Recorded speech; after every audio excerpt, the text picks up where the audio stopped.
অবস্থান চলে গেছে। এবং আপনারা ভালো করে খেয়াল করবেন, ক্রমান্বয়ে চীন তার প্রভাব বিস্তার করছে। বাংলাদেশের সামনে এখন দুটো পথ খোলা, এক আমেরিকার হাত ধরা এবং চীনের হাত ধরা। যদি বাংলাদেশ আমেরিকা এবং চীনের হাত না ধরে ঠিক শেখ হাসিনার মতো ভারতের হাত ধরতে চায়, তাহলে শেখ হাসিনার মতো পরিণতি ভোগ করতে হবে। কারণ ছাত্র আন্দোলনে অদৃশ্যভাবে আমেরিকার একটা বড় সাহায্য আমরা পেয়েছি, যার ফলশ্রুতিতে আমরা দেখেছি জাতিসংঘ বাংলাদেশের ইস্যুতে খুব জোরালো ভূমিকা পালন করেছে। এটি একটি ব্যাপার।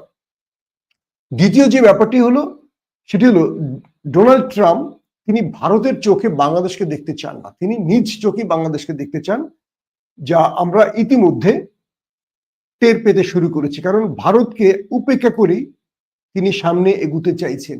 এই মুহূর্তে নরেন্দ্র মোদীকে আর তিনি বন্ধু শব্দটাও বলেন না। এবং একটি বিষয় আপনারা খেয়াল করবেন যে সাম্প্রতিক যে কথা থেকে আমি এখানে এসেছি, মার্কিন পররাষ্ট্রমন্ত্রী